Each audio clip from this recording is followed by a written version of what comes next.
All right, ladies and gentlemen, it is 5 o'clock. I'd like to call the September 26th meeting of the Planning Commission to order.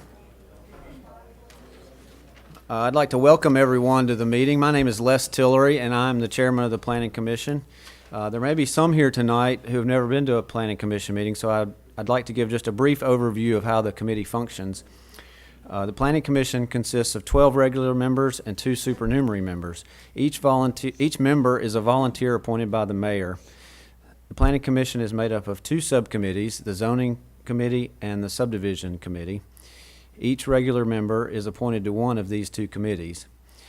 These committees meet on the first Wednesday, and nope, that was right. The second Wednesday and the third Wednesday. I'll get it right. Zoning meets on the second Wednesday, subdivision on the third Wednesday of each month at 7:30 a.m. On the 7th floor of this building. These meetings are open to the public just like this meeting is. The primary responsibilities of the Planning Commission are to recommend zoning ordinance amendments, annexation, and zoning requests to the City Council, to adopt and apply subdivision recommendations, to approve location, character, and extent requests, to approve city master plans, to approve vacation of right-of-way requests, street name change requests, and plat vacation requests. The Planning Commission is supported by an excellent planning department which reviews each item before it comes to our commission to make sure that it meets all the requirements of the ordinances, rules, and regulations that apply to development in Huntsville. At this time, I'd like for each member to introduce themselves, and we'll start down here with Ms. Jordan. LaFrida Jordan. Carlos Matthews. Donna Hendricks. Gary Whitley. Sally Warden. Kelly Scrimshire. John McMullen. Jeffrey Rice. Jim McGuffey, Planning Department. Thank you. So the first item of business is to adopt the minutes. Is there a motion? So moved. Any discussion? All in favor, please say aye. Aye. Any opposed? All right, motion carries. All right, we'll have a public hearing on each item that we discussed tonight. If you would, just a brief instruction. We have podiums on each side of the room, and I have a portable microphone here if you are unable to move to the microphone. But we'd like for you to come to the microphone and state your name and address for the record, and make your comments. If you would keep your comments brief and succinct, we would appreciate it. We are good listeners, and we take notes, and at the appropriate time during our action on each item, we will take your comments to heart. We'll ask questions to try to get your questions and answered by the appropriate people, and try to address your concern as best we can. Okay, so we have a little bit of a situation that it's unique tonight. I need to take one item out of order from the agenda, and I would like to move that we take item 12, the Major Street Plan 2017 update, out of order and address that as a public hearing at this time. So moved. All in favor, please say aye. Aye. Any opposed? Okay, we will move forward with item 12, the Major Street Plan update. Is there anyone here to comment on the Major Street Plan update?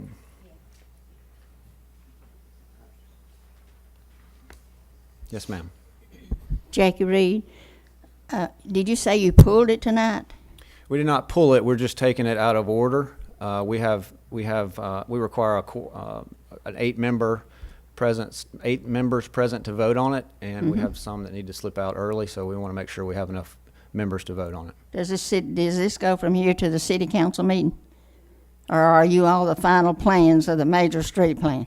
Yes, they are the. It's done been to the city and they've done approved and told you all to okay it. Is that the way it works? No. James Moore will present the major street plan at this time.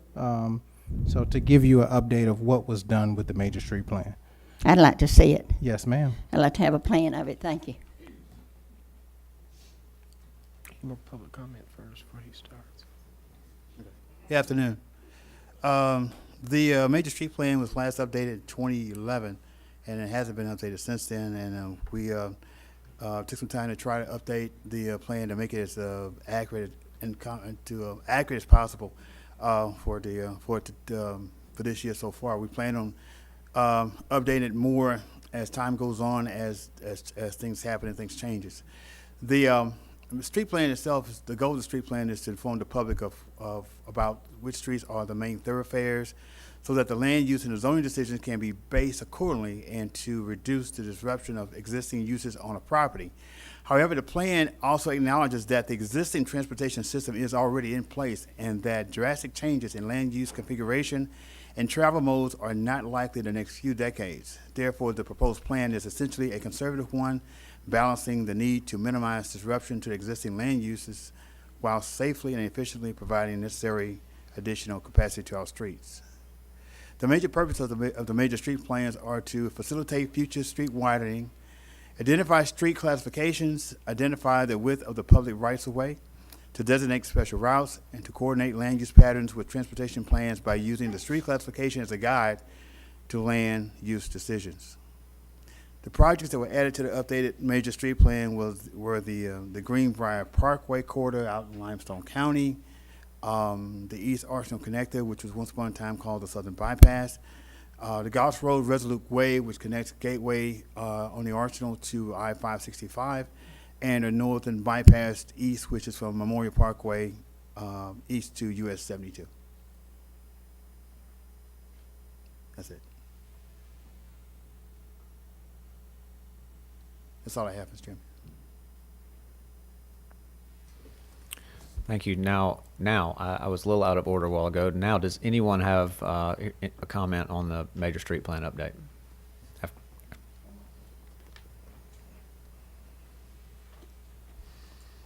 Has the street plan got anything to do with the bicycle sidewalks? Will that affect the street plan? The bicycle big wide sidewalks they're gonna build, like on Holmes Avenue, $750,000. It's called bicycle sidewalks, and they're really wide and they go into people's property. Does that street plan have anything to do with this? No, the street plan basically is most of it's already pretty much set. As the city grows, the street plan is basically there to protect future growth of the city by protecting right away for that possibility of growth in those areas. Places like Holmes Avenue has already been set for some time now, so the Greenway plan and Bikeway plan will probably address those issues, not the major street plan. Don't have anything to do with that. Okay, thank you. Anyone else to comment on the major street plan update? All right, hearing none, the public hearing is closed. Okay, again, in a unique fashion, I would like to move that we take action on this item. It was actually part 4 of our agenda. So I would like to make a motion that we take action on the major street plan 27 update. Second. I have a motion and a second. All in favor, please say aye. Aye. Any opposed? All right, motion carries. So we will move to item 4, the Major Street Plan 27 update, resolution number 2-17. Is there a motion to approve? Second. Any discussion? Yes. James, do you have a hard copy of those 3 slides that you just showed on the screen? Would you oblige me and provide Ms. Reed with that copy, please? Thank you. I do have a question, James. Two questions, actually. Do the street plan changes correlate with what's come out of the MPO? Pretty much they do. They don't exactly match the Federal Highway Administration's functional class map. We try to make it as close as possible, but we try to be as consistent as possible because there are different things happen where sometimes projects happen and time goes by and you try to get caught up with those things, but we try to make it as accurate as possible. Like I say, it's been about 6 years since we've done one, and we're hoping in the future that we can make it more accurate as it goes along. So it's just a matter of time, and in time, I think it will sync together. Okay, one more question. Do any of the proposed changes, the 4 proposed changes, do they have any bearing on any zoning issues that we'd have to address later?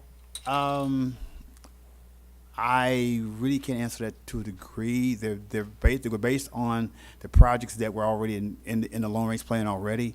that's something that we'll probably discuss in-house with zoning and come to some conclusion sometime later on this year or next year probably. Okay.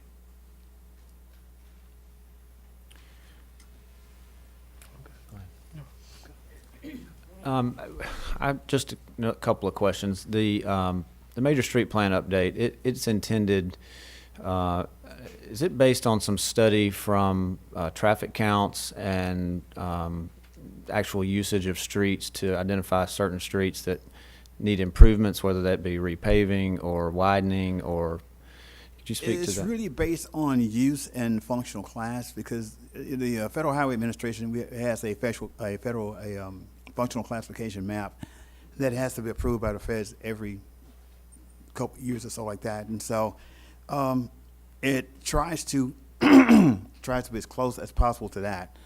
Sometimes their interpretation, the state's interpretation of an arterial and the cities could be different in terms of the number, the capacity and the right of way and things of that nature. So they don't necessarily sync together, but once again, I say that the major street plan basically is a guide for the city to help in its growth of controlling the land use and the zoning as it grows, say on the boundaries, on the perimeter of the city out west and east and north and that thing. The facilities that are already in place in the heart of the city won't change hardly at all unless something significantly happens. Okay, thank you. Sir, is there any timeline for the northern bypass to take place between Pulaski Pike and Memorial Parkway? I believe that will happen within probably the next 5 years, roughly. I don't have an actual date for that. Space here? Okay. No, probably within the next 5 years, I'm sure. All right. Thank you kindly.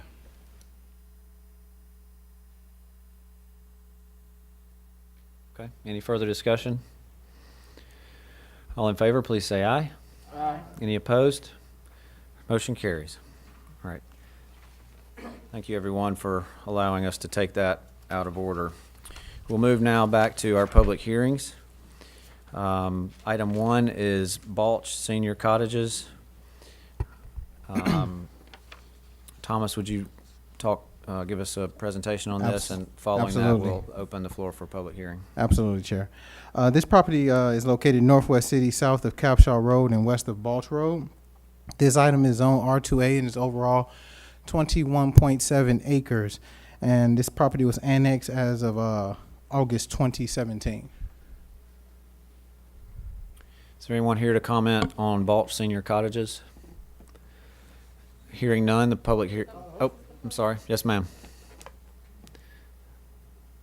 You can use that microphone right there, and if you would give us your name and address. Okay. My name is Heidi Scott, 103 Barron's Court, and I had sent an email regarding some of the infrastructure in that area. And part of the problem is Balch Road, which is a 2-mile section between Capshaw and Highway 72. The intersection is very dangerous. People are crossing the midline of the road when you're trying to take a left turn onto 72. There's no shoulders on the road. There's no sidewalks. And my concern is if you have an elderly community, how are they going to, if they can't drive, how are they going to access medical attention and groceries, pharmacy? People try to walk on Balch Road, but there's no sidewalks. There's a CVS up there. Then, in theory, it sounds very good that you've got a hospital close by. But for Alabamians, the leading causes of death over 65 are lung cancer is number 1, then heart disease, and then lung disease is number 3, strokes are number 4. For all those services that you have to get rehab for, they're all in downtown Huntsville. So you will have to go to the heart center to get your cardiac rehab. You'll have to go to the cancer center to get all your treatments. And right now, you'd be probably surprised, but the only public transportation you can get is Handy Ride, and they only serve 2 days a week, Tuesdays and Thursdays. So we just don't have much infrastructure in that area. So I grew up in Huntsville. I went to Highlands Elementary, middle school, Ed White Middle School, Highlands Elementary for elementary. Always had sidewalks to walk to, go to school. But right now, because we're so far away, we don't have much infrastructure. Right now, our students that are going to middle school are going all the way to Zirt Road. They're on a bus, and I know we're not talking about this, but I'm just talking about infrastructure. So it takes them over 10 hours a day just to get on a bus, go to school, and then leave. Once again, I'm just talking about infrastructure. Right now, we just don't have the infrastructure. It's a 2-mile stretch of road. It's very busy, very dangerous intersection at the intersection of 72 and Capshaw. When people try to turn left, once again, there's a short turn lane that accommodates 2 to 3 people. People cross over in oncoming traffic, and it happened to me even today. So I see it every day, but it happened to me today where I was the car that had to slow down or get hit head on. So I'd please want you to consider the infrastructure is not there, and it would not be the best place for seniors. Other concerns are, right now, they're talking about putting just dumpsters in the area and not putting any type of garage or any kind of trash cans.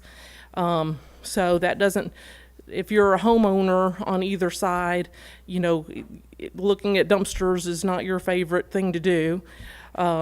So if you could please let us know about that. I went to the first town hall meeting.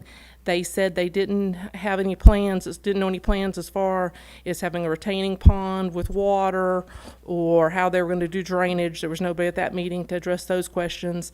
And also, if there's any information as far, you know, if they are going to build something, if there's going to be a kind of wall or landscaping or anything to divide the different subdivisions. There's a subdivision on each side of that.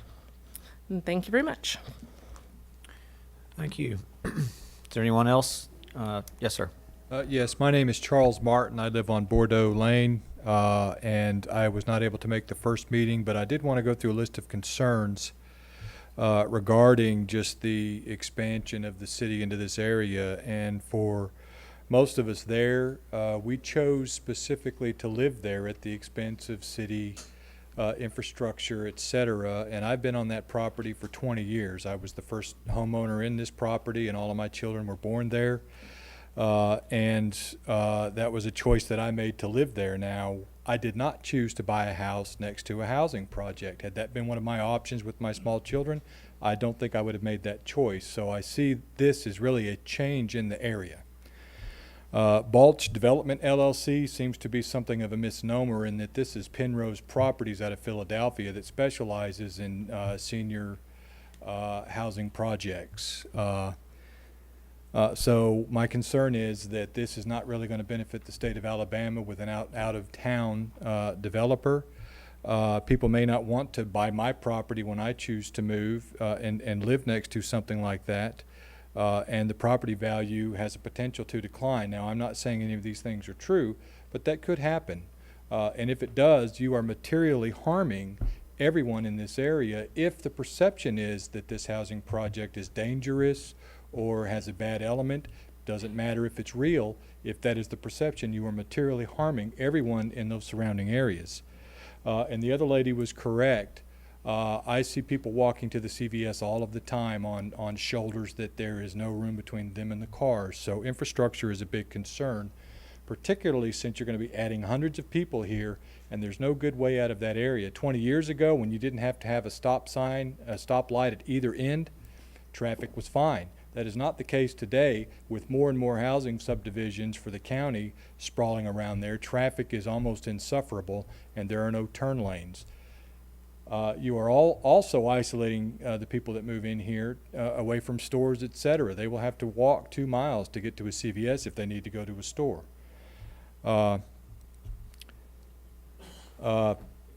Transplant problems. You're going to have people who are not choosing to live in that location. They're choosing to live in an area that is afforded to them as an opportunity.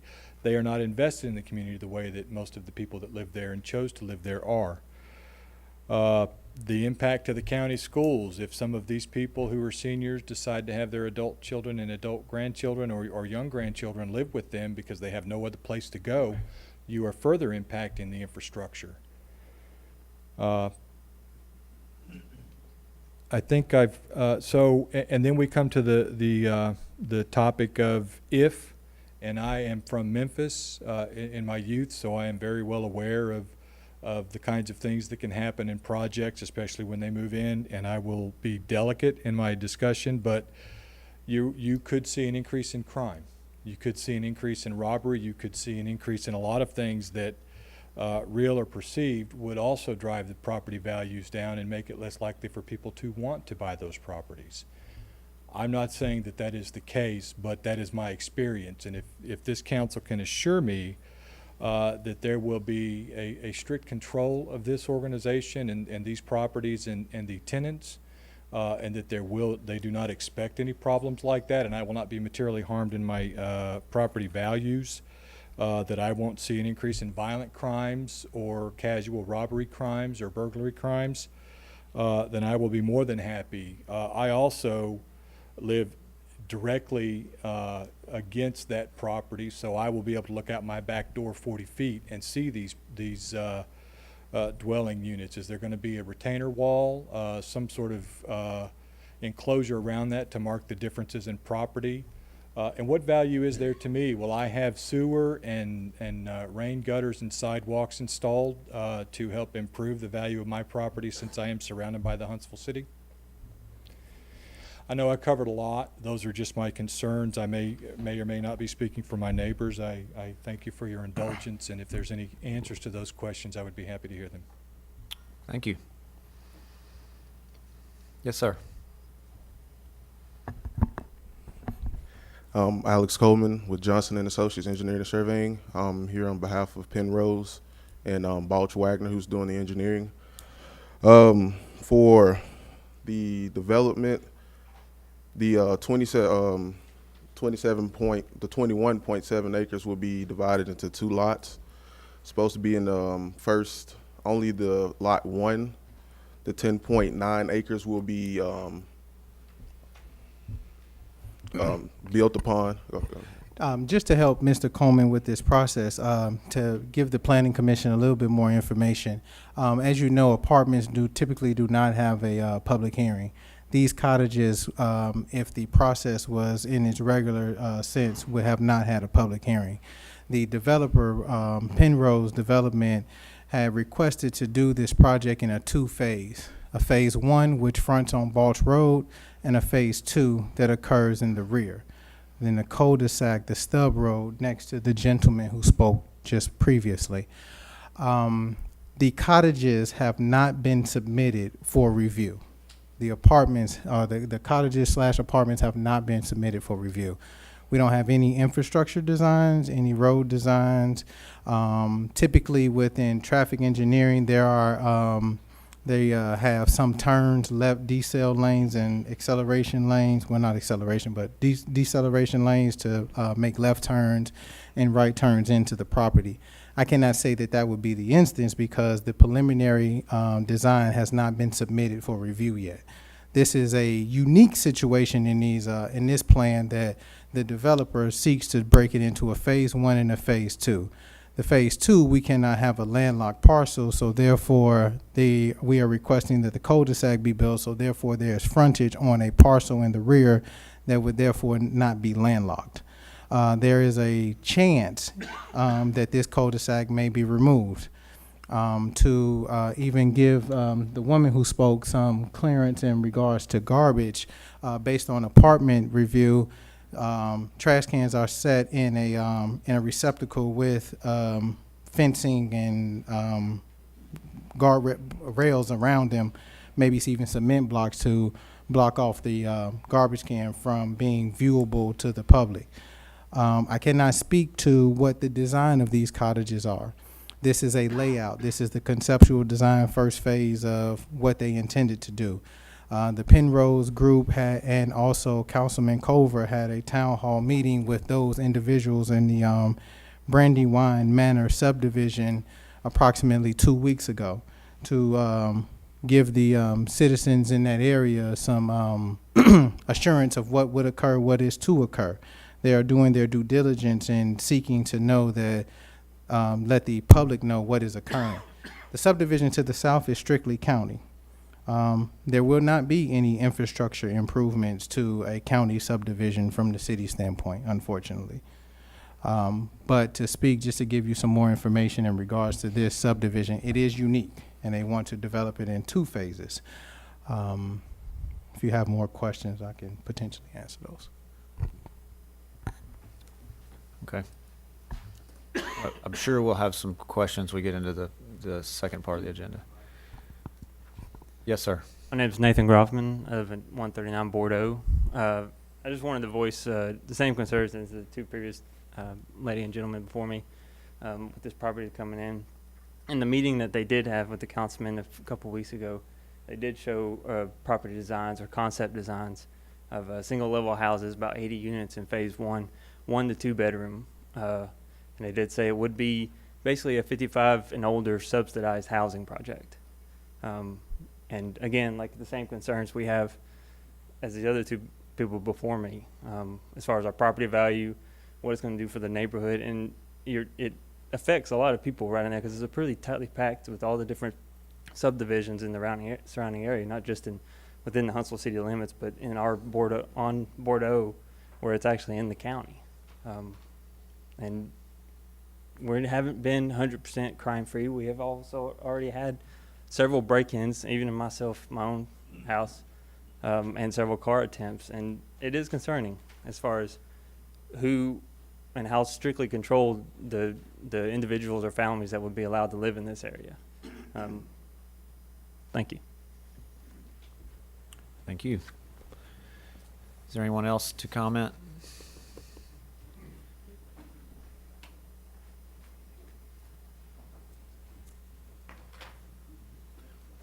Yes, ma'am. Hi, I'm Angela Jenkins, and I live in Legendwood, the development that abuts this development that is being planned. I'm not sure if I apologize for arriving late. There was a lot of traffic, but I'm not sure if anyone talked about the fact that the police are about 30 minutes away, and low-income housing typically is associated with increases in crime. And certainly increases in criminals tend to target higher income opportunities, and our development certainly would represent one. And so I'm curious as to how the fact that the police are 30 minutes away and we don't regularly see police driving through our neighborhood, so there's a sense that the police would not be available should a crime really occur and we should need them. The other thing is around the runoff. You mentioned, are you the engineer for the project? No, I'm a city planner.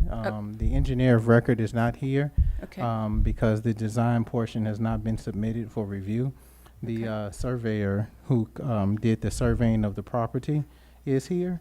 And even in there's a 2-phased portion, a layout, and then a preliminary. In a preliminary gives them authorization to build.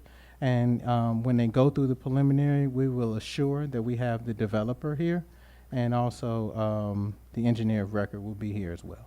Okay, excellent. I'm an environmental engineer, and so one of the things I am curious about is the runoff from that particular area. There's going to be, 120 parking spots? Am I remembering that right? How much land is going to be covered with concrete? I cannot attest to that because those plans have not been submitted for review. This is only the conceptual to break it into that unique case of a phase 1, phase 2. Okay. So in the preliminary stages, those designs are broken down into a harder. Gotcha. All right, so all of that area that's covered with concrete will need water, that water runoff will need to go somewhere. We have retention ponds that retain water year-round and are stocked with fish in our development. And that water flow from those ponds actually flows into a wetland area, which is part of our water management system. And so we certainly have a concern about erosion and soil control for that particular area as it's being built, and then subsequently thereafter, so that it does not have soil that gets into our low-lying wetland area and thereby fill it up and inhibit our ability to use it as a proper water management system. And Legendwood being to the north, those properties drain to the south. Okay. through this first parcel to the north, and then down through the parcel that was annexed. Then it kind of turns and goes between, I think, the gentleman's lot and goes south and feeds west to another parcel down into another subdivision called Heritage Brook, I think it is. Okay. But again, the engineer of record will have to meet all Alabama Department of Environmental Management steps, and also meet our stormwater management steps at the preliminary stage. But this being the conceptual design, they have not gotten there. All right. And last statement around, I heard someone, I think it was you, talking about the garbage cans will be outside of the residence. No, if there is garbage receptacles, there will have to be located in a bin with a block around them and fencing around, just to eliminate the view from just it being open. That is Is our it regulation. outside though? Yes, it would be outside. Okay, and that certainly arises, creates a concern because, you know, garbage cans attract vectors, you know, rats, mice, and animals, and so that would be a concern. It would be preferable that, you know, just like our community, we can't leave garbage cans out. We have to have them inside our residence, and then we pull them out on the day that the garbage truck comes, and then we have to have them back in. So, you know, we would offer that as a suggestion to that particular community as Thank you you. develop it. Thank you. Is there anyone else here to comment? I would like to just. Yes, sir. I appreciate your request, but we've heard your comments. We'd like to move on if we could. Is there anyone else here to speak? Okay, hearing none, the public hearing is closed. Item 2 is Chestnut Hill, a re-subdivision of Lot 3 of Chestnut Point Phase 1, a re-subdivision of Lots 1 through 4 of Gilbert addition to Scenic Heights, a minor. Chestnut Hill resub of Lot 3 is before you. This was actually before you one time and was final platted for 3 lots in May of 2017. We created 2 lots off of what is Governor's Drive, and I'll show you the plat quickly. And there was one house existing and another lot. So they're creating 1 lot off of the house and 1 additional lot from before. So it is before you for angle of side lot line or non-perpendicular lot line here. Is there anyone here to comment on Chestnut Hill?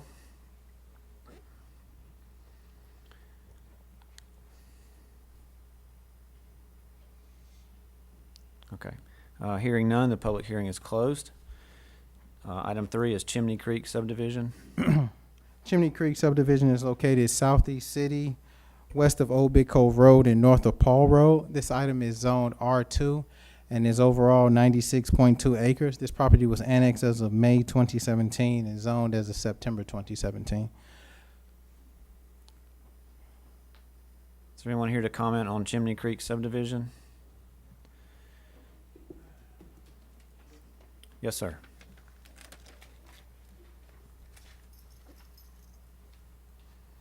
Hi, I'm Steve Tanner. I live on 154 Paul Drive, and you know, I bought this house 5 years ago, and I love looking out the front yard at the mountains and stuff. But you know, it looks like you're making the most money they can putting in a subdivision. First of all, Paul Drive's going to have to be increased a lot to put the houses on that they're talking about putting on it, and then Miller Road going down to the 431 is going to have to be broadened and made bigger too. And Old Big Cove Road, I don't think can stand that much traffic. I mean, it's got a lot more traffic in the last few years, but I mean, we're talking about 150 cars or something like that. I mean, and all the little lots are facing Paul Drive, you know. I mean, I could see 1 acre or 5 acre lots. I just can't see splitting it up in this many lots. I mean, it's a beautiful place. Miss Simmons was a wonderful woman, and you know, it's a sad state, I'd say. Paul Drive's going to have to be made bigger, and so's Miller Lane, and Old Big Cove Road's going to have a hard time handling that much traffic, I feel. I mean, I could see 50 or 100, you know, maybe, but not 150 people. I just can't see that many people out there. That's it. Thank you. Is there anyone else here to comment on Chimney Creek subdivision? Yes, sir. Forrest Dinwiddie, 174 Paul Drive. So, just quick question. I mean, is there any plan so far to expand Paul Drive for the 20 new houses being built on the street? At this time, this project is before you for layout. As I explained before, there's a layout, then a preliminary. The design has not been submitted for preliminary approval. So to say that Paul Drive, I cannot say that Paul Drive will be, but because those designs have not been submitted for approval. At this time, this is the layout and the conceptual design of what's intended, and those lots, to make sure the lots meet, these lots may be adjusted. When submitted for preliminary, neighbors will be notified again in this process.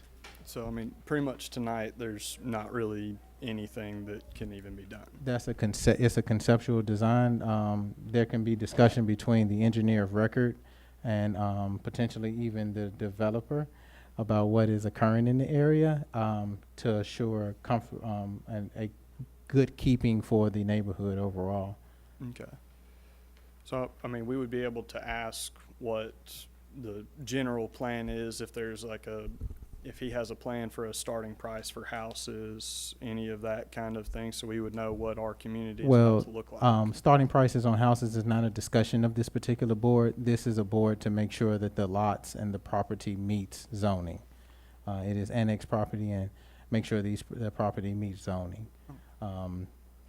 We don't have a price market a variability in Huntsville set to particular neighborhoods, but the developer could probably answer better questions to that than I can. And I'm sure that he'd be happy to potentially meet those residents in the hall and discuss with them there.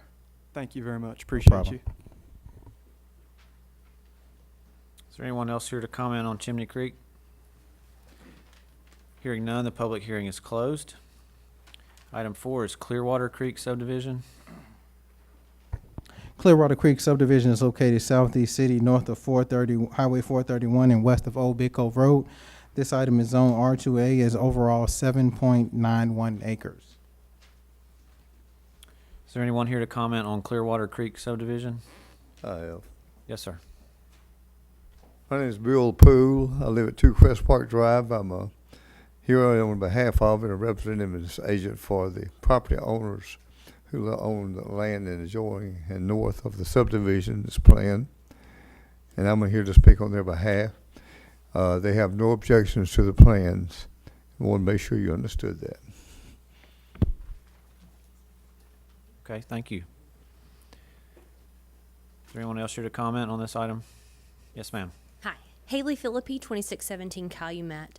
So I live, or my family lives on the street that will have the addition added to. And as a neighborhood with small children, we have concerns with adding an addition onto the end of the street. It is already a long, straight street where a lot of cars are traveling very fast and speeding. And if we add 24, I believe it's 24 more homes with additional traffic coming through, I feel like the safety of our children will be affected by this. I don't really see a need in needing to join these two neighborhoods together. We have a single entrance exit from our neighborhood. The new development will have already has a separate single entrance exit from their 24 homes. So I really feel like this is going to be affecting the safety of our children, as I said. And I think, or my understanding is, the argument is that if they adjoin these neighborhoods, it will make it easier for the sanitation vehicles in traveling down the street. This neighborhood has been developed for a while, the current neighborhood, Cove Creek, over 20 years. The sanitation vehicles have moved through the neighborhood fine. And I would say that really, if you try to weigh the safety of our children, the safety of the families in our neighborhood against a convenience of a sanitation vehicle being able to go through, I would not even, I don't know how you can really compare the two of those. So that's my biggest argument. And I know that as a representative from our neighborhood wants to remain on the side of keeping our Cove Creek subdivision separate from the new development. Thank you. Yes, sir. Mark Seeley, 4831 Cove Creek Drive. I've lived in Cove Creek for over 25 years, built my property there. I do serve on the HOA currently, and I have had it in the past. Let's back up a little bit. I was before this board on the last Cove Creek edition. The HOA officers felt at that time that we needed to, we had some drainage issues, and we foresaw that. I wouldn't say that it got ignored, but we didn't do the blocking and tackling. We're here again. We've had a couple meetings with engineering and planning department. They've been very beneficial, and I guess we're coming in tonight to make sure we need to block and tackle. We don't need to mess it up. Right now, last December we had some significant, 2 or 3 Christmases ago, we had some significant flooding. We had some cars totaled. As a result of this, the drainage at the end. I think it's being addressed, but we just want to go again on record and make sure that it gets corrected. So we want to just make sure it gets right. We do have some objection. I guess as with anything, there's some pros and some cons. I personally, me speaking from a resident out there, I do like the cul-de-sac neighborhood, one way in, one way out. We talked about crime. We had an incident about a month and a half ago where the Huntsville HPD successfully caught somebody because there was one way in and one way out. And we got the guy. He was on camera. So there are some benefits of cul-de-sac type neighborhoods. You mentioned the major street plan. If I can remember this correctly from my past, the major street plan has Old Big Cove Road. Right now it's a stub street. As I understand that major street plan, correct me if I'm wrong, is to be extended to the east. If that happens, you'll have the potential for traffic coming westbound on Old Big Cove Road looking to turn. If that movement starts to back up for any reason, people will take that short route through Clearwater Creek into Cove Creek and then bypass that. It's just too simple. Fourth thing is HOA difficulties. Because these two would abut each other, we do have some HOAs difficulties from people entering our common elements and vice versa. That's just for us to work out. After it's rubber stamped and approved, there will be. It's not that we don't want to be neighborly, but there are some difficulties there. One of the other things I want to point out is you mentioned the major street plan. I don't know how much right of way is on this thing, but you have some lots that are very close to that, and I don't know if it's I don't have what it's classified as, major, minor, arterial. But those right-of-way widths, it seems every single time we get into expanding roadways, we don't have enough right-of-way. We get 7 or 8 utilities in there, and I'm being a contractor. We are constantly squeezed into the right-of-way trying to build these roads. We just can't do it. So if you're going to approve it, you need to make sure that you have enough right-of-way in the future. So as with anything, there's pluses and minuses. We would highly encourage a cul-de-sac type neighborhood. Please, I'm begging you for the second time. We need to pay attention to these drainage issues. Thank you. Thank you. Yes, ma'am. Good evening. My name's Deanna Wood. I'm at 2638 Calumet Drive. My property is immediately adjacent to the proposed development. And I have a few concerns. I just want to echo what Mr. Seeley said. We're also concerned about the opening of the road into the new neighborhood for the same reasons. Primarily, we've been there for quite some time, and the cul-de-sac does provide a lot of advantages that we would like to retain, as he indicated. Another thing to consider that I would like to offer is that would, if the road's opened up, it also directly provides a route to the Raceway gas station that is also seen on the map there.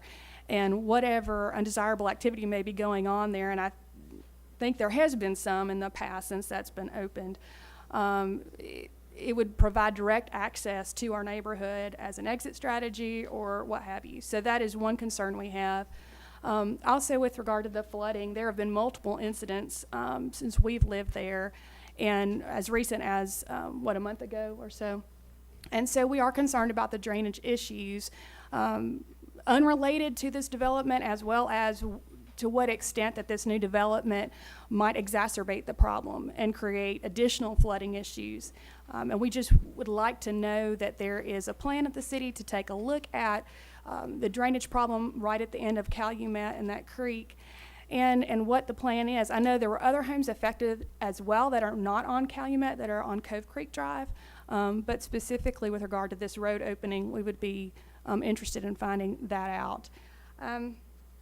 With regard to the covenants, we don't really know what the covenants may be as far as how they relate to ours, how different they are. So we would just like to suggest that maybe there be some likening of those so that we can preserve the same type of atmosphere. If the roads open up, I don't know, it didn't look like on the plat that there was any kind of plan for a barrier, a division, or anything delineating a difference between the two neighborhoods. So especially being on the end, that would be a concern of mine, that we would be affected negatively in our market value if there isn't any kind of differentiation between one neighborhood and the other. I have no problem with that, except to the extent that it affects our market value. So I don't know, is there a plan for that at this time, or do we know that information? This body does not get into Okay. covenants at all, so I don't know the answer to that Okay. question. The last thing is that I did note on the plan that we saw that there was something described as a plant screen, and that there was not to be any fencing or a barrier put within the plant screen. I didn't know if you could maybe describe that to me a little bit more, because I wasn't really able to discern from the plan itself what that was referring to. What that refers to is double fronted lots. When there's a street that comes in and there's a street on the rear of those lots, there's a what we call a 15-foot buffer screen planting easement that has to be planted to shield the back of the homes from the adjacent road. Okay. So there will be a buffer screen planting on what is the old Big Cove Road extension. Okay. I think that's it. Thank you. Okay, thank you. Yes, ma'am, do you have a comment? I do. Reba Holzenbeck, 4817 Cove Creek Drive. My concerns have already been presented by the homeowners in Cove Creek, and actually the homeowners in the previous proposed subdivisions, with things that probably most homeowners think about. You know, your property values, crime in your neighborhood, and as Mr. Seeley addressed, we have a lake, a pond on our property, you know, just some liability issues. We have coexisted with the city with sanitation for 25 years. I completely get that that is an issue. I completely get that. But we just wonder, is there any way to explore some other avenue of allowing some access without tying the two communities together? The raceway that is just across Old Big Cove Road from the proposed subdivision has been robbed 3 times, I think, this past year. It's just a little close for comfort. Question that I have is, who made the determination, whose idea was it to connect the two? Was it the developer, or was it the planning commission? What has been referred to as a cul-de-sac is not a cul-de-sac. It is a stub road which ends at the end of the property. Right. When these stub roads extend to the end of the property, there is connectivity provided. These connectivities are provided from a policing, safety, and fire standpoint. In this case, for individuals who live within the Cove Creek neighborhood, have the option to now go to a light located on Old Big Cove extension, instead of seeking to cross at on Highway 431 in the means of traffic to cross left or right, where where is most undesirable. The Old Big Cove extension therefore provides a safety mechanism to provide homeowners to now seek to a more regulated light that as soon as you pull up, the light essentially changes within about 20 seconds or so. So it provides a connectivity for policing and fire standpoint. I completely understand that. Like I said, for 25 years, we've had no issue with police emergency personnel accessing our neighborhood. It is a benefit to us, yes, to be able to have a light to get out on Fort 31. I don't understand what benefit it is to the new neighborhood to connect with us. And I guess I still don't feel like I got an answer to my question. Who's pushing for them to be? Is it the city? The planning department recommended the connectivity. Yes, ma'am. Okay. Thank you. And Jim, if you'll just add to that, the connectivity issue is outlined in our subdivision regs for fire safety and. Yes, sir. Absolutely. It's a subsection in the blue book in the subdivision regulations. Okay. We're in public comment. If you have we've heard a lot of concerns. If you have a new comment that we've not heard, I'd appreciate you to share that with us. I would just like to hand these to you guys as far as being able to look at some of the flooding that occurs, because sometimes a picture speaks more than just somebody's comments. Okay, thank you. Yes, sir. Again, if you have a new comment, we'd like to hear it. I'd appreciate if you wouldn't rehash old comments. 10-4. My name is Andy Dingus. I work with Garver. I'm the design engineer representing the developer on this project. And I just wanted to, to try and address a couple of the issues. I guess I would start with the drainage. I've been talking with the city. They are aware of, more than aware of y'all's flooding issues in the past, and have been talking with this particular developer about trying to do whatever we can to try and alleviate that issue. We are located downstream of y'all's subdivision, so as far as impacting your drainage, I don't see there any impact there. All our drainage will flow towards Big Cove Road and into the creek. We did notice when finalizing our plans that Calumet Drive was stopped about 25 feet short of the property line, and it looks like they did that to avoid putting the crossing in that creek that runs along the property line there at the end of Calumet. So we've been discussing with the engineering department, and they're going to partner with the developer. Since it's a little bit of an existing issue, we're going to work with them and upsize that crossing to handle a 25-year storm, which should eliminate the majority of unless you get a 100-year storm, it should eliminate the majority of the overtopping of the road at the end of Calumet. Now, I know there's a couple other places where you've got a couple other creeks traversing through y'all's subdivision, and there's some other cross drains that probably need to be upsized, but but we felt since we were downstream, I think it's fairly reasonable to ask that we're upgrading the crossing adjacent to us, but I think the city probably needs to look at addressing the remainder of those concerns. But and then I also wanted to touch base the connectivity. As Jim had mentioned, we're always required to connect to stub streets that are stubbed to the property line. It's been in the subdivision regulations for 20 years, and I've rarely seen it handled any other. The only other possibility would have been for us to build a cul-de-sac on our property, and then it's just not economically feasible. I mean, we've already lost several lots trying to address other issues, and it's making it to where it's becoming a little less beneficial to even do the project, and we start losing even more lots, then it'll go away. I understand the cut-through concerns. Personally, I live in that area, and I've seen a lot of I've seen some horrific accidents coming out of y'all's neighborhood and have been stuck in them. I've seen med flight there. I know there's been several occasions where y'all have tried to get a traffic light there, and I know the state is opposed to it because of its location at the bottom of the hill. Their concern is 18-wheelers can't get going again if they get stopped that close. So I think being able to access the light at Big Cove will be more beneficial to you than the folks in the new neighborhood. I don't know that anybody would cut through there to come out there at y'all's entrance. Just from me I live in the area, I live off Caldwell Lane, so I know it's a very sketchy situation. I use Linderman Animal Hospital, and that might be the only time I cut through y'all's neighborhood is coming out of Linderman so I can use the light there at Raceway. But I promise I'll go 20 miles an hour. And as far as the house, I don't know exactly who's building the homes.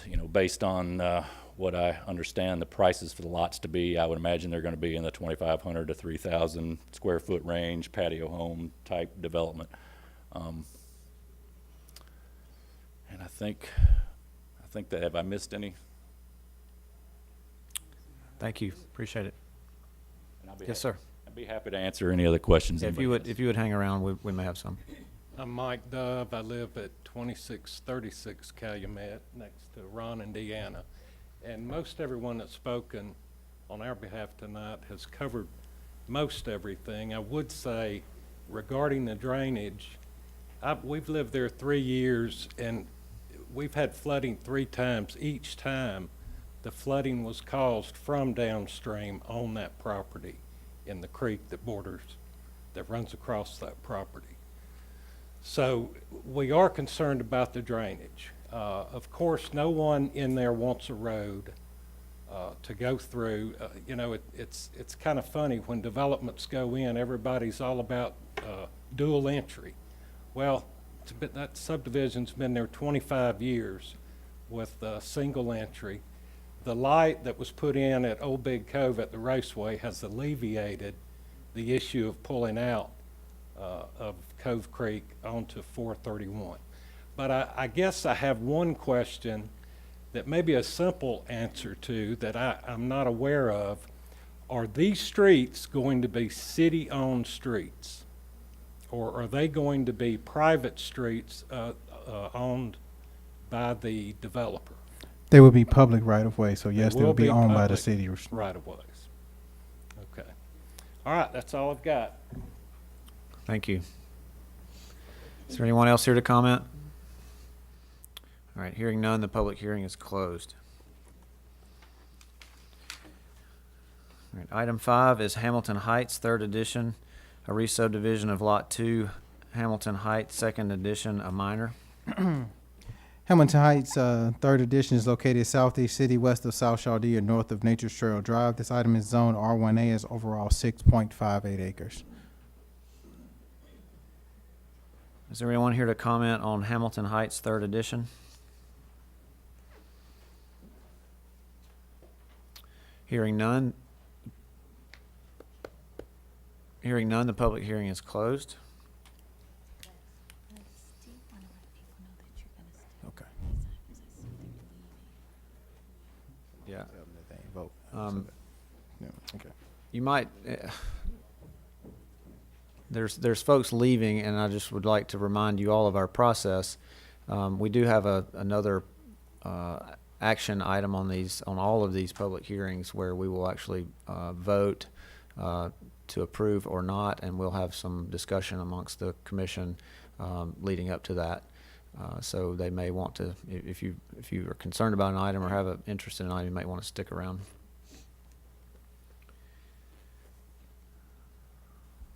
Okay, we're on item 6, Hampton Commons Phase 2, a minor. Hampton Commons Phase 2 of minor is located southeast city, west of Highway 431, and south of Caldwell Lane. This item is Zone C4, and it's overall 4.08 acres. Is there anyone here to comment on Hampton Commons Phase 2? Hearing none, the public hearing is closed. Item 7 is Meadows at Hampton Cove Phase 3. Meadows at Hampton Cove Phase 3 is located southeast city, east of Old Highway 431 and south of Berkeley Road. This item is overall 27.36 acres and is zoned R1B. Is there anyone here to comment on Meadows at Hampton Cove Phase 3? Hearing none, the public hearing is closed. Item 8 is Morningside Mountain Phase 1 and Morningside Mountain Estates. This item is located southeast city, south of Green Cove Road and east of Ditto Marina Parkway. This item is zoned R2, is overall 79.9 acres. This item was newly annexed property as of May 2017 and zoned as of August 2017. Is there anyone here to comment on Morningside Mountain? Yes, sir. I'm Jerry Bowling. I live at 706 Indian Ridge. If you put that in and open the Indian Ridge, you're going to overload Indian Ridge Street down that little hill that goes out to Ditto Landing or Ditto Parkway. It appears that the way you're laid out, you need another way to access into the area, and it needs to come off of Ditto Parkway. I'm not sure exactly how you do that, but that's probably what you need to do. Thank you. Yes, sir. I'm Eddie Barber. I live just north of this proposed subdivision. I'm in a unique position, and I didn't get a letter from you because I don't abut the property, but I will say I'm a member of the church and I'm a trustee at the church, and this doesn't directly affect the church. We've noticed that you have a stub that's just to the south of the church on, I guess it's called Green Cove, whatever that road is, which I'm going to talk about stubs in a second. I think that you need to consider, and I know you don't consider because you don't talk about homeowners associations, but I think you need to consider homeowners HOAs, and like he mentioned, the traffic. Where I live, this is going to directly affect me, even though you didn't include me on. I mean, I wasn't included in. I didn't get a letter, so I'm here for the church, but it affects me personally because, like you said, you've got 120 lots in here, and there's only 2 ways out, and they both go through subdivisions, which I think you all have a HOA too also, right? Not considered in all of this is the HOA, and the HOA, you're piggybacking off of 2 HOAs with no consideration of the what it does to their property values. Let's see. Also, I know that you don't do this. You don't put timelines and property, minimum house sizes and stuff like that on these when you're requesting, public input. But it might be a good idea. I might want to put that in there. And back to the stub roads. There is a stub road right behind my house. There's one that you all are connecting to. I understand that. I know what they're there for. I talked with a city engineer, Mike Webb, and the one that's behind my house can't be developed into the road that it was originally intended for. It can't be developed into property. My question is there any plan to terminate a stub road that can never be used as anything that it was planned for? Something to consider. And anyway, the point is I see at least 2 that I'm personally involved with that probably need to be terminated because you can't live under that thinking that somebody's going to build right there where you're allowing. You grow up thinking that that's never going to be developed, and then boom, it's developed. And like he said, they need to have another entrance into this subdivision. Just having it, if I were just to guess, and I'm a mathematician, 60 houses worth of cars are going to come by my house in the morning, and 60 are going to go by in the evening. My driveway backs up into this little thing, and it's just going to be an impact on me that's a little much. So that's all.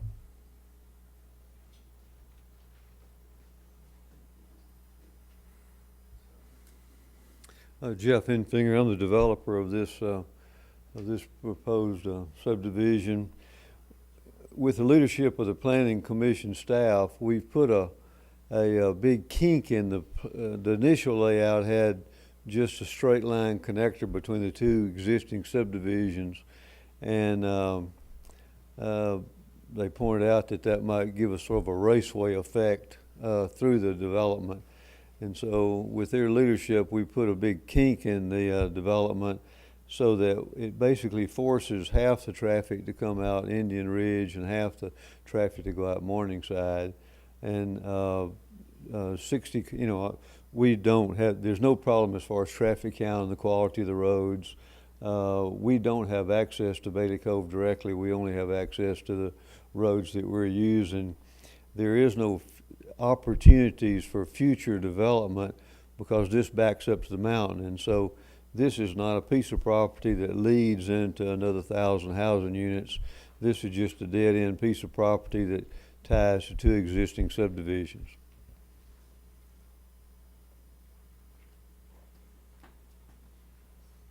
Is there anyone else here to comment?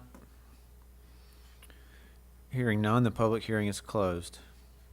Item 9 is Overton Phase 3. Overton Phase 3 is located southeast city, south of Green Cove Road and east of Ditto Marina. Oh, sorry. Southeast city, south of Terry Drake Road and west of Old Big Cove Road. This item is zoned R1B and is overall 14.22 acres.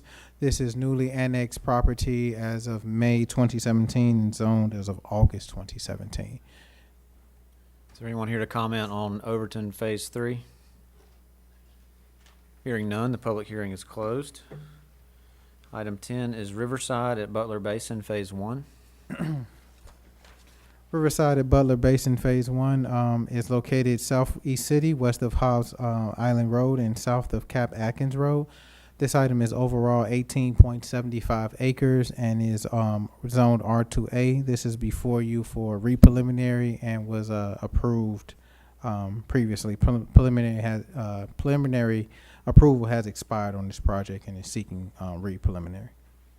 Is there anyone here to comment on Riverside at Butler Basin? Yes, sir. My name is Todd McLeod. I live at 101 Railway Lane.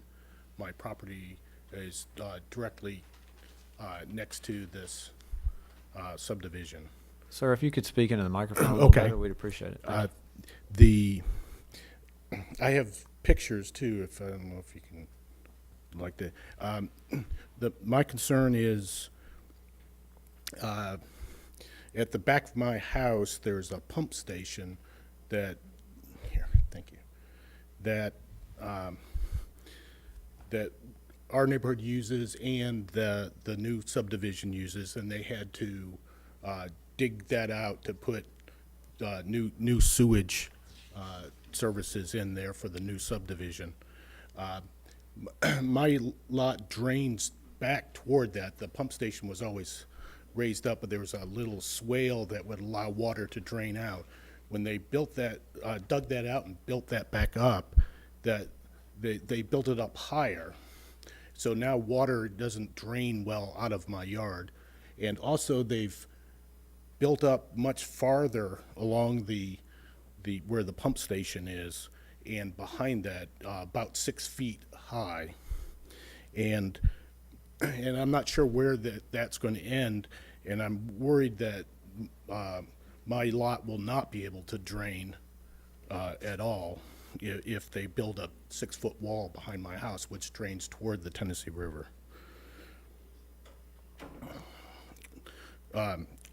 Second thing is that between my yard and the pump station, and there's a road that runs to the pump station, is now going to be access to the subdivision.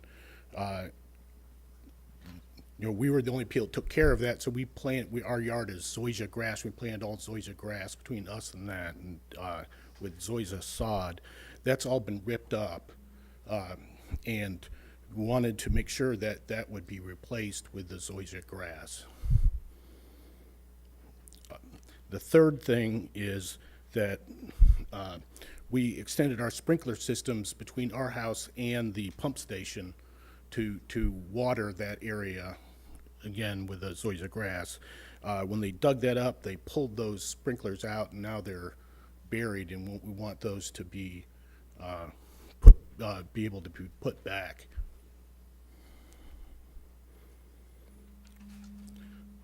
Those are all my comments. Okay, thank you. Is there anyone else here to comment? Jeff Mullins, I'm the engineer for the developer. Be glad to meet with the gentleman to talk about the drainage issues. I was unaware of them until tonight, and I feel like it's something we can resolve, and love to meet with you and get your number, and we'll get this resolved before we come back for final plat. Jeff, we have some pictures here and a narrative, if you'd like to take a look at those. Oh, okay.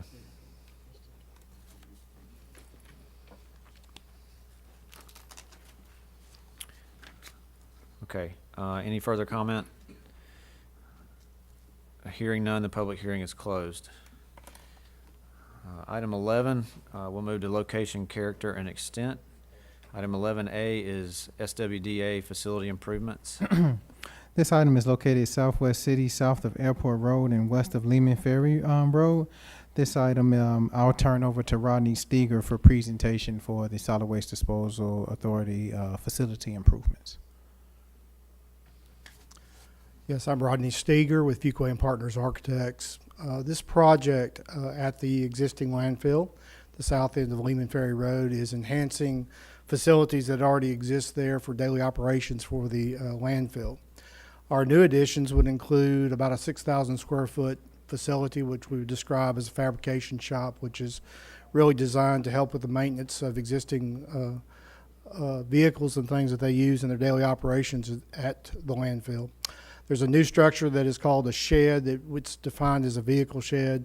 It is simply an open structure with a roof to protect these vehicles when they're not in use from the weather and from UV, obviously. And then we're also adding to and improving the existing employee services building. Our addition would include renovating and expanding locker room facilities, restrooms, shower facilities for employees, and the development of a space where they can all come together to get safety briefings and be educated on daily operations. In addition to that, we are also renovating an existing building, which is called the Household Hazardous Waste Facility. We'll be modifying that into some office space and some storage space for daily operations there. Exterior of the building is going to match what's there, more or less. We have some split face block that will be painted. We have metal roofs and shingle roofs, and they'll all be blended into what's already there. Is there anyone here to comment on SWDA facility improvements? Hearing none, the public hearing is closed. Item 11B is SWDA Household Hazardous Waste Facility. This item is located Southwest City, south of Johnson Road and east of Triana Boulevard. And I'll turn over to Rodney Steger for a presentation. What's facilitating some of the work that we're doing at the landfill will be the development of this project. This is a facility, a one-story building that's designed to relocate the Household Hazardous Waste program to a location that I think will be easier for the public to use. You may or may not be aware of this program.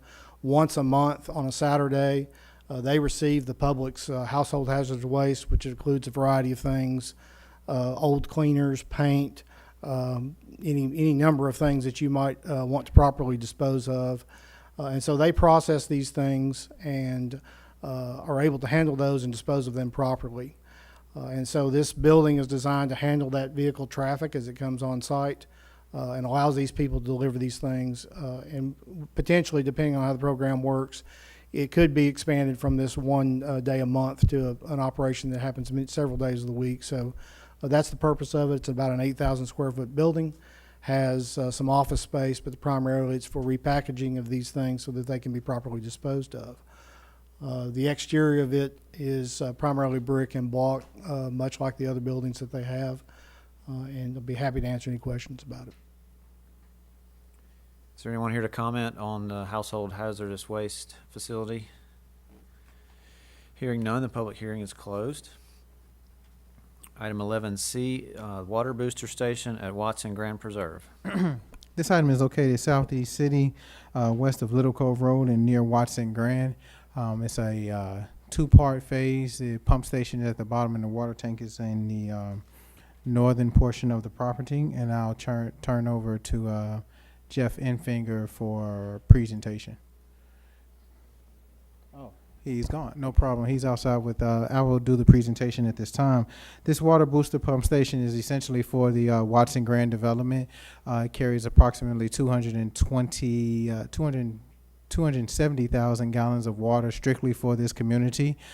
This is approximately a 33-foot wide ground tank and a 42-foot height, which will be in a forest green, so it'll be in keeping and covered in trees on the rear of the property for Watson Grand. This is provided essentially for those residents that would be in Watson Grand Preserve, and this is a private neighborhood. Upon this development, this project has to be done so that water can be provided to the lots that are being developed, and upon it being developed, this property will then be turned over to Huntsville Utilities for maintenance and keeping. Is there anyone here to comment on the water booster station at Watson Grand Preserve? Hearing none, the public hearing is closed. Item 11D, water tank at Watson Grand Preserve. And the water tank essentially, well, no, I should have been, the tank I just presented, and the booster station is what I should have presented first. I apologize for that. The booster station is located at the base of the mountain, and we essentially pump water from the base to the top of the water tank, and is a part of this overall design as well. Okay, is there anyone here to comment on either the water booster station or the tank? All right, hearing none, the public hearing is closed. All right, moving on, item 12 was a major street plan. We've completed that item. Item 13, vacation of right-of-way, vacate a portion of Swancott Road. This item is located southwest city, south of Swancott Road and west of Waltrana Road. In approximately 2005, the major street plan essentially has Swancott as an extension of it. With the plat, a plat was developed and some right-of-way was received in the platting of this particular property. Essentially, Swancott Road was removed from the major street plan as Beetle Lane / Swancott was extended. Swancott Road is no longer a part of the major street plan, and therefore this right-of-way that was received from the platting is no longer needed. It is essentially 20 to 35 feet, and is this piece right here, which will go back to the owner of the property. Is there anyone here to comment on the vacation of right-of-way? Hearing none, the public hearing is closed. Item 14 will have public hearings for zoning. Item 14A is Wilson Cove zoning.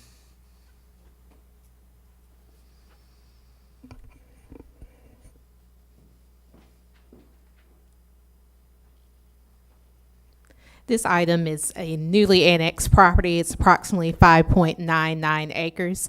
This property is currently unzoned. Planning staff would like to propose a zoning designation of Residence 2, which would be consistent with other portions of the proposed Wilson Cove subdivision.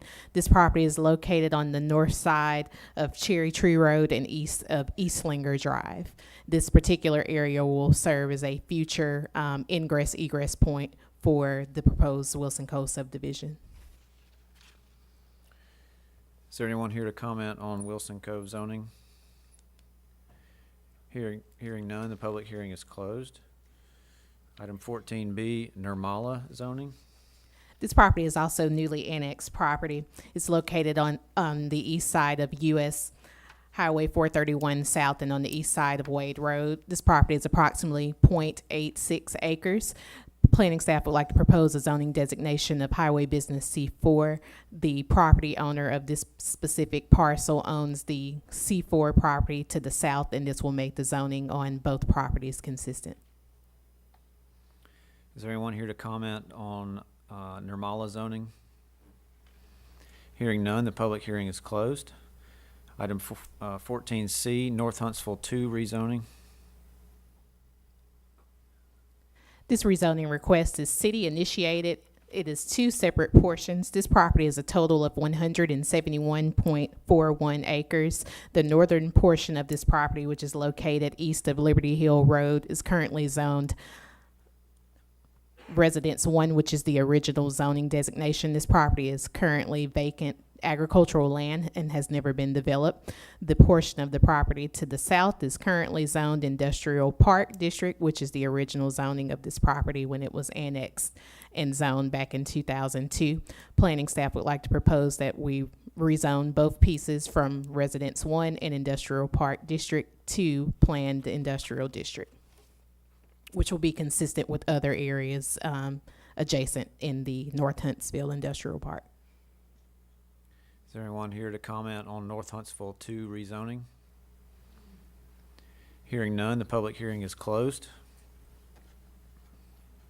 Okay, that completes the public hearing portion of our agenda. We'll move on to part 2, subdivision. Mr. Carlos Matthews, would you read the subdivision committee report?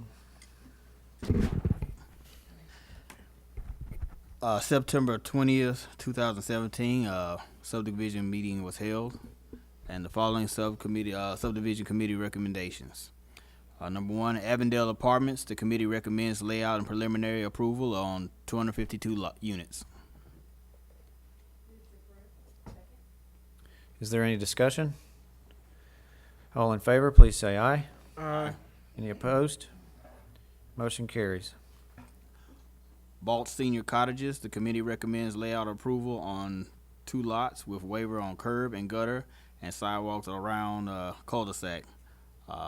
Public hearing was held.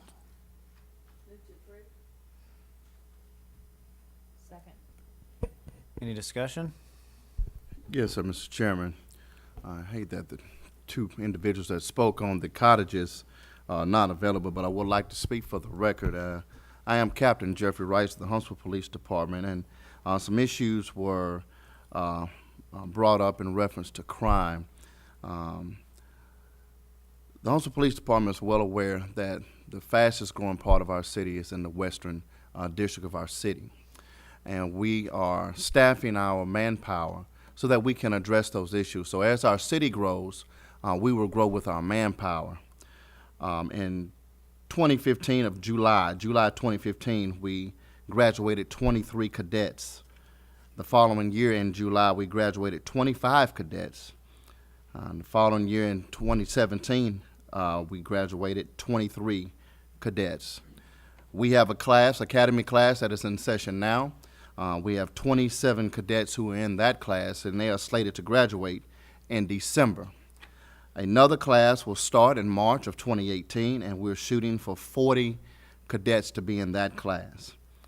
Our authorized strength right now is 441 officers. And in the 2018 budget, we're asking for 10 more officers to be added to that authorized strength. So we are working to grow our department as our city grows. Hopefully here in the next 5 years, we'll have a 4th precinct come online.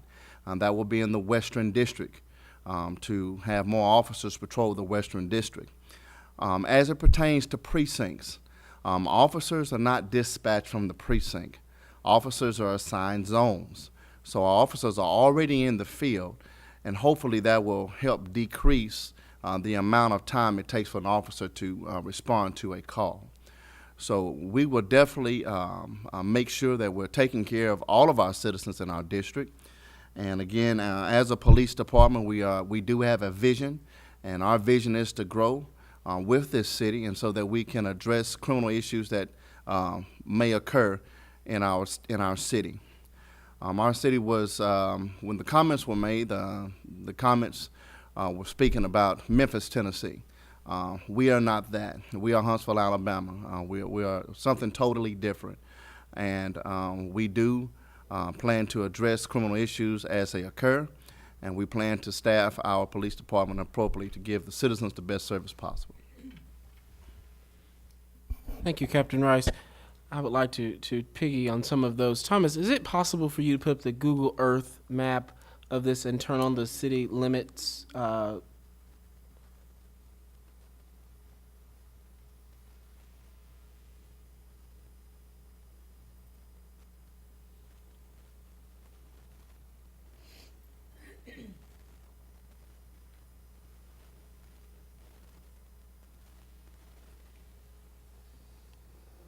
Zoning districts.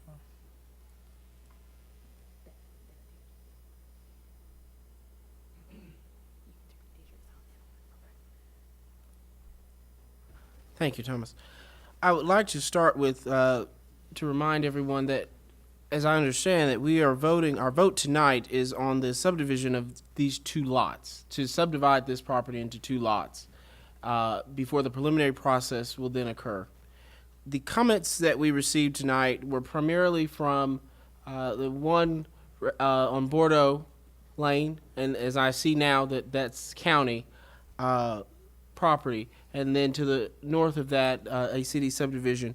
First, I'd like to be reminded that regarding issues of crime in relation, if you live in the county, then the sheriff would respond. And Captain Rice, thank you for adding that regarding the city of Huntsville as we staff up to serve our residents. So if you're having crime issues there on Bordeaux, that would be subject to the county.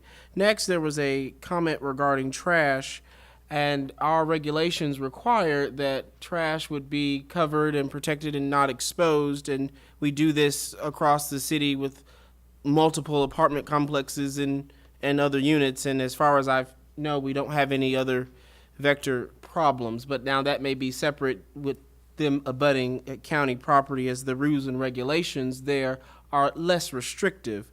Next, there is a question regarding the soil erosion and silt runoff there from the North Subdivision, and meeting all of the state requirements and environmentals. Those reports will then come back to us to go with the preliminary layout and design, correct? That would be correct, yes, sir. Okay. My final question does apply to this county property. On the preliminary design that you have to subdivide these two, the street there in the county, which name I cannot read, that there would then connect. 4-star. 4-star. So I'm in the preliminary, that would be changed because we have no jurisdiction. If we tied to that, how would that work? Well, I don't quite understand your question. In the design, in the layout, you show there's a cul-de-sac that Correct. would then connect there. Yes. How do we, do we have the jurisdiction for that? Who would be responsible for that? We would be responsible for our cul-de-sac, and if you also remember, there's a subdivision called Maple Ridge to the south that was approved in approximately August or July, and that also ties to this 4-star stub from the county as well. The connectivity is there and ties back and forth, but it would be essentially our responsibility. Right. So there's the 4-star is stubbed on both ends currently. Correct. Correct. Okay. And I think that covers all of my comments. I have one. There was a discussion about sidewalks and a CVS, access to a CVS pharmacy. So I'm assuming that the comment regarding sidewalks was on Bordeaux. I guess the comments would essentially occur across of Balch Road and in its entirety. As you see throughout this area, and I'll go out a little bit further, there are sidewalks. There are sidewalks here at Cross Creek on the east side, and there are sidewalks on Maple Ridge on the west side of the street. Although the sidewalks were seeking to be waived in the cul-de-sac, we are not seeking to waive sidewalks along Balch Road. So whenever come forth the original plans for the rest of the development, Balch Road will receive sidewalks. There's one parcel in between that exists. If that was ever annexed, then therefore we will request sidewalks. Legendwood is a part of that subdivision, and I think a part of the letters of credit that exist. Legendwood, we do have some sidewalk money available for that project as well. Going forth south, there are some properties that are not within the city limits, so therefore them being in the county, they are not required to have sidewalks. And there are some others to the east and to the west of Balch that are not within the city limits, so therefore there are not any sidewalks required. But if these projects were brought into the city as they develop, then sidewalks will be required as going forward as one, a part of the subdivision regulations, and two, as a part of the overall big picture design as well. Okay. Is there any further discussion? All in favor, please say aye. Aye.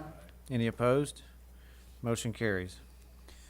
Number 3, Chestnut Hill re-subdivision of Lot 3 of Chestnut Point Phase 1, a re-subdivision of lots 1 through 4 of Gilbert addition to Scenic Heights Minor. The committee recommends a layout approval on 2 lots with a waiver on non-perpendicular lot lines between lots 3 and 4. Public hearing was held. Is there a motion? So moved. Second. All right, so the motion was to approve the layout for 2 lots. Is there any discussion? All in favor, please say aye. Aye. Any opposed? Motion carries. This is also presented for final approval on 2 lots. Jim, is in order for a final? Yes, sir, it's in order. Any discussion? All in favor, please say aye. Aye. Any opposed? Motion carries. Number 4, Chimney Creek Subdivision. The committee recommends layout approval on 92 lots with a waiver on non-perpendicular lot lines between lots 2 and 3, 39 common area, 40 common area, 70, 71, 72, and 73. Angle of side lot line between lots 39 and common area, 72 and 73. A public hearing, oh, not that one did not, public hearing was held. Move to approve. Is there any discussion? I'll need to recuse myself.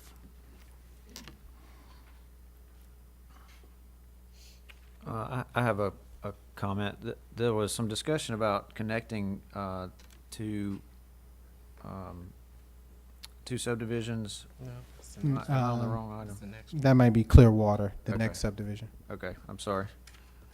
Mr. Chairman, there may have been some questions about Paul Drive to the south, if that's what you're referring to. Yes, there was, about asking about widening Paul Drive. There's some traffic concerns, he asked if there was any plans in the street plan or otherwise to widen Paul Drive. I guess first of all, is there any traffic concern? Are we adding enough traffic to require any work there?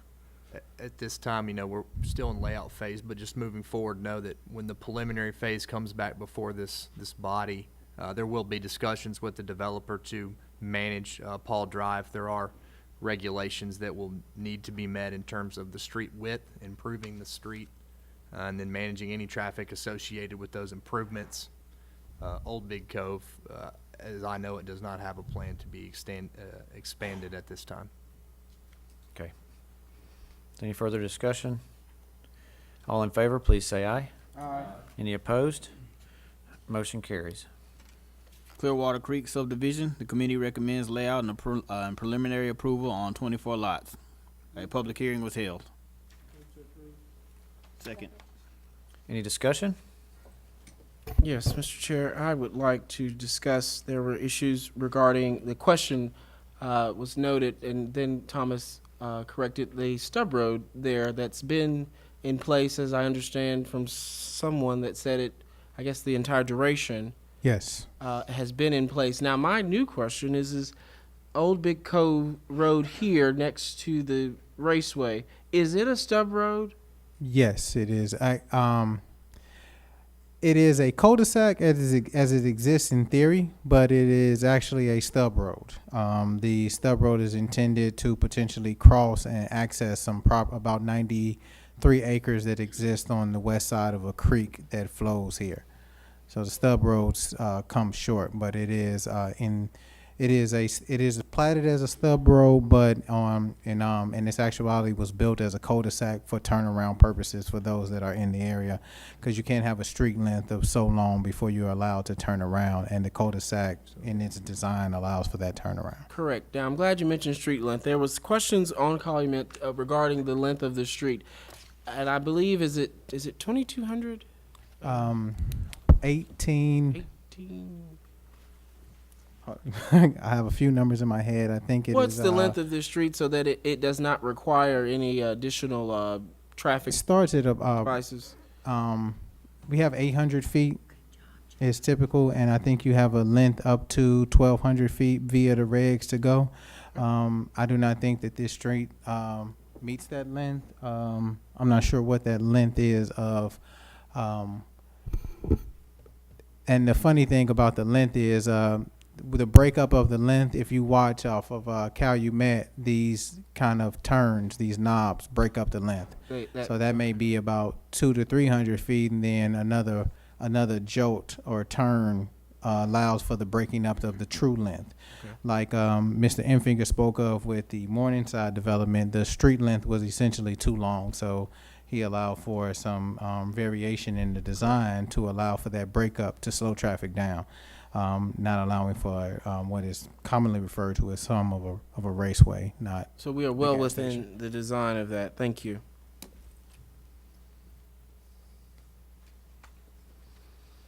Is there any further discussion? All in favor, please say aye. Aye. Any opposed? Motion carries. Freeman Square Phase 2 Apartments. The committee recommends layout and preliminary approval on 10 units. Is there a motion?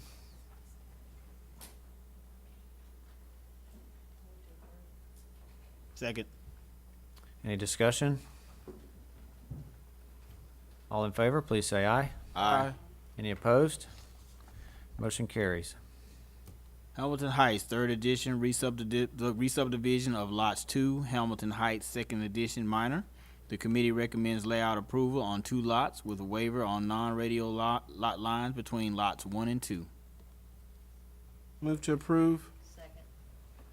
Any discussion? All in favor, please say aye. Aye. Any opposed? Motion carries. This is also presented for final approval on 2 lots. Jim, is it in order for a final? Yes, sir, it is in order. Move to approve. Any discussion? All in favor, please say aye. Aye. Any opposed? Motion carries. Hampton Commons Phase 2 minor. The committee recommends layout and approval on 2 lots with waiver on non-perpendicular lot lines between lots 1A through 1C. A public hearing was held. Any discussion? All in favor, please say aye. Aye. Any opposed? Motion carries. This is also presented for final approval on 2 lots. Jim, is this in order for a final? Yes, sir, it's in order. Move to approve. Any discussion? All in favor, please say aye. Aye. Any opposed? Motion carries. Heights at Montesano Apartments, formerly Hampton Falls Phase 2, present for boundary plat approval on 172 units. Jim, is this in order for boundary plat approval? Yes, sir, it's in order. Is there a motion? Move to approve. Any discussion? All in favor, please say aye. Aye. Any opposed? Motion carries. Meadows at Hampton Cove Phase 3. The committee recommends preliminary approval on 55 lots. A public hearing was held. Any discussion? I need to recuse myself. Okay. All in favor, please say aye. Aye. Any opposed? Motion carries. Midtown on the Park Phase 9, presented for final approval on 24 lots. Jim, is it in order for a final? Yes, with sidewalks to be installed September 11th, 2019, and with improvements installed by September 11th, 2018. Is there a motion? Any discussion? I need to recuse. Okay. All in favor, please say aye. Aye. Any opposed? Motion carries. Morningside Mountain Phase 1 and Morningside Mountain Estates. The committee recommends layout approval on 126 lots with a waiver on the angle of side lot line between lots 31 in common area, lot 39 in common area, lot 113 in common area, 126 common area, and lots 45 and 46. Move to approve. Any discussion? Recuse, please. Okay. All in favor, please say aye. Aye. Any opposed? Motion carries. Overton Phase 3, the committee recommends layout and preliminary on 42 lots. A public hearing was held. Any discussion? Recuse again, please. Okay. All in favor, please say aye. Aye. Any opposed? Motion carries. River Cove Subdivision Phase 1, re-subdivision of a zoning plat for River Cove, presented for final approval on 27 lots. Jim, is this in order for a final? Yes, sir, with sidewalks and improvements to be installed by September 9th, 2018. Second. Any discussion? Recuse, please. Okay. All in favor, please say aye. Aye. Any opposed? Motion carries. River Park Phase 2, Part 1, a re-subdivision of Track A, River Park Phase 1, a re-subdivision of Lot 1, a re-subdivision of Track A of Highland Park Subdivision Phase 2, presented for final approval on 16 lots. Jim, is this in order for a final? Yes, sir, with improvements, sidewalks, and landscaping to be installed by September 11th, 2018. Second. Any discussion? All in favor, please say aye. Aye. Any opposed? Motion carries. Riverside at Butler Basin Subdivision Phase 1. The committee recommends preliminary approval on 56 lots. A public hearing was held. Any discussion? Yes. Recuse on this one also. Okay. Are you able to get answer your questions? Everything good? There was a question about a sprinkler system. Where is it around the?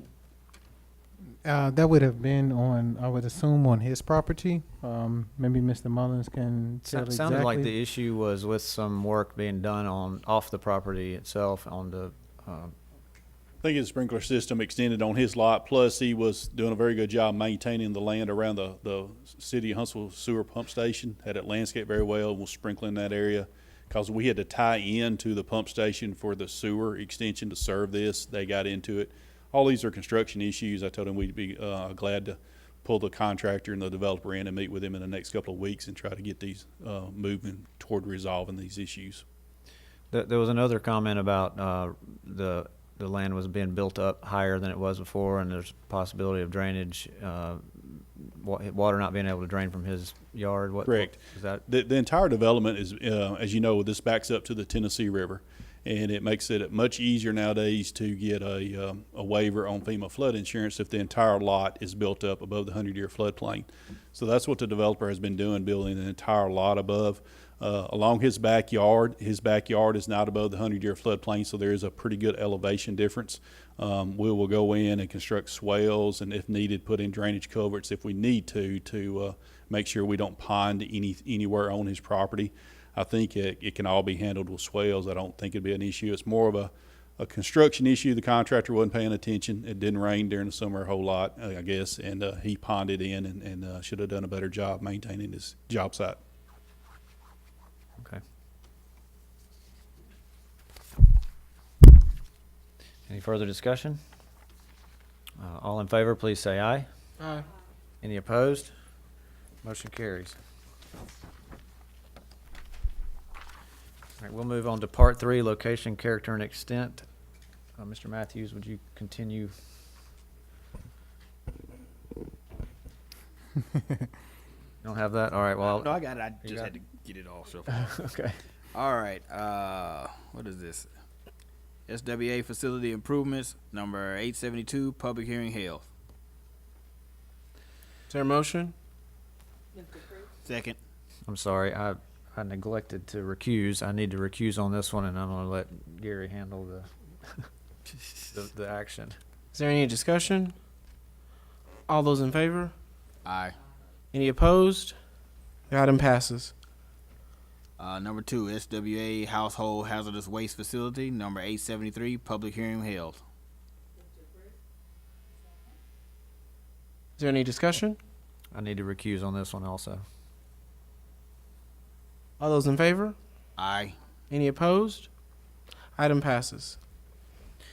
Number 3, waiver booster station at Watson Grand Preserve, number 875, public hearing held. Second. Any discussion? I will recuse on this item. All in favor, please say aye. Aye. Any opposed? Motion carries. Water tank at Watson Grand Preserve, number 876, public hearing held. Any discussion? I will also recuse on this item. Well, just kidding, Mr. Infinger. Okay. All in favor, please say aye. Aye. Any opposed? Motion carries. All right, part 4, major street plan 2017 update. We've already completed that item. We'll move on to part 5, which is vacation of right-of-way. Vacate a portion of Swancott Road, located southwest city, south of Swancott Road and west of Waltrana Road. Is there a Move to approve. Second. Any discussion? All in favor, please say aye. Aye. Any opposed? Motion carries. Okay, we'll move forward to zoning. Ms. Sally Warden, the zoning committee chair, would you read our zoning report? Certainly. The zoning committee met on September the 13th, and we have the following recommendations. The Wilson Cove zoning is number 1726, and the public hearing was held this evening. Second. Any discussion? All in favor, please say aye. Aye. Any opposed? Motion carries. Secondly, the Nirmala zoning, 1727, the public hearing was held this evening. Any discussion? All in favor, please say aye. Aye. Any opposed? Motion carries. The North Huntsville 2 rezoning, number 1728, and the public hearing was held this evening. Move to approve. Any discussion? All in favor, please say aye. Aye. Any opposed? Motion carries. Number 4, the zoning ordinance amendment. The Research Park District. This deletes existing and replaces with new Article 50 Research Park District. The committee recommends that the Planning Commission set a public hearing for October the 24th.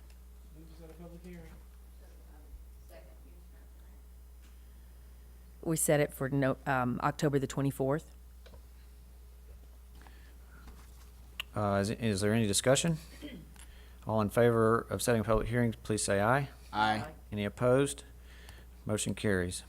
The zoning ordinance amendment for Research Park West District. It amends Article 51, Research Park West District, by amending Section 51.5, required yards, subsection 51.3.1, Section 54.4, density controls, subsection 51.4.3, and Section 51.8, height requirements, subsection 51.8.1, to update language concerning front yard density and height regulations. The committee recommends that the Planning Commission set a public hearing for October the 24th. Second. Any discussion? All in favor, please say aye. Aye. Any opposed? Motion carries. And finally, the zoning ordinance amendment, office parking requirements. It amends Article 70, off-street parking and loading requirements, Section 70.1.3, minimum parking space requirements, to update regulations concerning office parking. The committee recommends that the Planning Commission set a public hearing for October the 24th. Any discussion? All in favor, please say aye. Aye. Any opposed? Motion carries. All right, Part 7, invocation, extension of bonds. Jim? Yes, sir. The staff recommends the invocation of items 1 through 6. So moved. Any discussion? All in favor, please say aye. Aye. Any opposed? Motion carries. All right, that concludes our agenda. Is there any further business to come before the Planning Commission? Yes, Chair, I just would like to highlight for Ms. Reed that the 3 public hearings that were set for October 24th, this allows 1 month notice to the public regarding these 3 items. Then they will be set. We will hold the public hearing on October 24th, then present it for a vote following that to allow sufficient time for public input regarding those 3 items. Thank you. Our meeting is adjourned.